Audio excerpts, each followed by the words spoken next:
এই আমরা ক্রিকেটে দেখেছি আইকন প্লেয়ার বিভিন্ন সময় আমাদের বড় হওয়ার সময় দেখি যে একটা প্লেয়ার একটা প্রজন্মকে এগিয়ে নিয়ে যায়। আমরা দেখেছি বাংলায় সৌরভ গাঙ্গুলি জবের থেকে উত্থান হলো, তারপর থেকে বাংলার সবাই ক্রিকেট খেলতে চাইছে, বাট ধোনি এরা ঝাড়খণ্ডের ক্রিকেটকে চেঞ্জ করে দিয়েছে।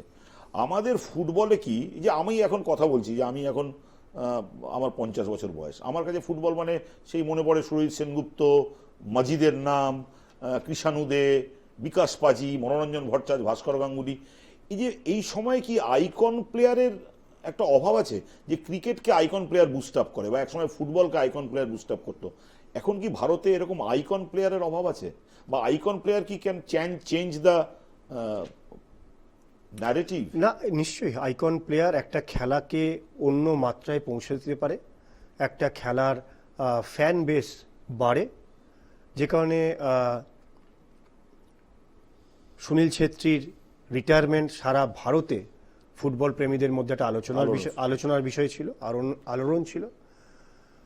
অনেক যে কথা আপনি নিজে বললেন, আপনি ফুটবল কবে দেখেছেন বা খেলেছেন, আপনি আপনার কিশোর অবস্থায় দেখেছেন বা যুব অবস্থায় দেখেছেন, অর্থাৎ আপনার ব্যাক অফ ইওর মাইন্ড যেটা রয়েছে সেই সময় যেটা ছিল সেটাই ইমপ্রিন্টেড রয়েছে, যে কারণে তখনকার যে স্টলওয়ার্ড যারা ছিলেন তারাই স্মৃতিতে রয়েছে, স্মরণে রয়েছে। আজকে যে ছেলেটার বয়স 12, 14, 15, 18, 20, আজকে যে ছেলেটা খেলা দেখছে টিভিতে হোক বা মাঠে, সে আজকে ওই নামগুলোই তার মাথায় রয়েছে এবং আগামী দিনে সেই নামগুলোতেই মাথায় থাকবে।